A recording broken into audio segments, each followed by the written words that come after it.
Tendance, mon ami. Chaque soir en ouverture de Smart Bourse, nous retrouvons Pauline Gratel qui vous apporte les infos clés du jour sur les marchés. Bonsoir. Pauline. Et après les menaces, c'est donc le cessez-le-feu dans le Golfe qui est à la une de l'actualité. Oui, 90 minutes avant la fin de l'ultimatum de Donald Trump, Washington et Téhéran ont scellé une trêve in extremis. La réaction a été directe sur les marchés financiers. On y revient. Le président américain a suspendu ses menaces de frapper l'Iran et de détruire une civilisation entière sans retour possible pendant 2 semaines. Il fait état de discussions proches d'un dénouement concernant un accord de paix sur le long terme et parle d'une victoire totale et complète sur Téhéran. L'Iran revendique également la victoire. Les 2 pays négocieront ce vendredi au Pakistan.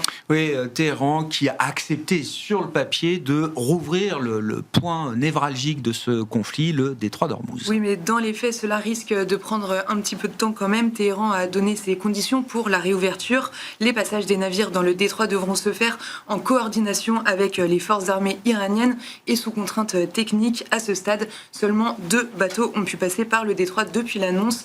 Le Golfe reste donc très embouteillé avec encore 800 navires bloqués, dont plus de la moitié sont des pétroliers. Le ministre américain de la Défense, Pete Hegseth, s'est exprimé, lui, devant la presse il y a quelques heures à peine. Oui, il indique que la République islamique n'a plus de défense sol-air et qu'elle ne peut plus fabriquer ni missiles ni drones et qu'elle a reculé dans le temps. Le chef du Pentagone valide la ligne de Trump sur le cessez-le-feu en indiquant le président américain aurait pu renverser l'économie iranienne en quelques minutes, mais il a choisi la paix. Venons-en, réaction de marché, bien sûr. Pauline, a commencé par les marchés de l'énergie et du pétrole en premier lieu. Oui, les prix du pétrole ont chuté brutalement après les annonces. Le baril de Brent cède plus de 15% au cours de la séance pour revenir autour de 90 à 95 $. Le WTI américain, lui, cède près de 20% au cours de la séance également sur ces niveaux. Concernant le gaz naturel, même topo, le cours chute de 20%. D'ailleurs, sur le gaz, le prix de référence en France va augmenter de plus de 15% au 1er mai pour 7,5 millions de foyers, soit les 3/4 des abonnés au gaz. C'est une conséquence directe du conflit au Moyen-Orient. Bon, des mouvements hors normes évidemment sur le pétrole, des mouvements sur une séance qui resteront dans l'histoire.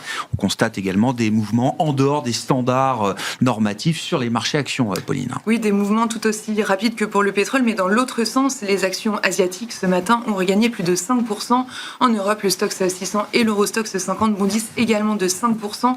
Tous les indices européens sont en forte hausse. En France, le CAC 40 gagne 5% également, autour de 8300 points, tirés par des valeurs comme ArcelorMittal, Société Générale, Safran ou encore Legrand, qui s'envolent toutes de plus de 10%. À l'inverse, en toute logique, Total Energy cède 5%. Qu'en est-il des marchés américains en ce début de séance aux États-Unis, Pauline ? Les indices sont en hausse de 2 à 3% dans les premiers échanges. L'indice VIX de la volatilité plonge de plus de 20% pour revenir autour de 20, signe que le stress se dissipe. Les actions liées aux loisirs sont en hausse. Les compagnies aériennes comme American, Delta et United Airlines s'envolent de plus de 10% dans les premiers échanges. Le groupe des Max 7 enregistre des rebonds de 2 à 4%. Et puis une partie de la prime inflation sur les marchés obligataires se réduit fortement avec des rendements obligataires qui se détendent violemment aujourd'hui. Oui, en Europe, le rendement allemand à 10 ans perd 15 points de base et le 2 ans allemand jusqu'à 30 points de base. Le rendement français à 10 ans perd aussi près de 30 points de base au cours de la séance. Côté américain, les rendements à 2, 10 et 20 ans cèdent une dizaine de points de base avec un 10 ans autour de 4,25%. Le dollar cède du terrain. L'indice dollar perd 1%, ramenant l'euro-dollar au-delà de 1,17. Quels sont les événements prévus à l'agenda demain des marchés, Pauline ? On attend demain la 3e estimation de la croissance américaine du 4e trimestre et surtout les indices PCE et Core PCE du mois de février, mesure d'inflation privilégiée par la Réserve fédérale. Tendance, mon ami, chaque soir en ouverture de Smart Bourse, Pauline Gratel est à nos côtés et vous apporte les infos clés du jour sur les marchés.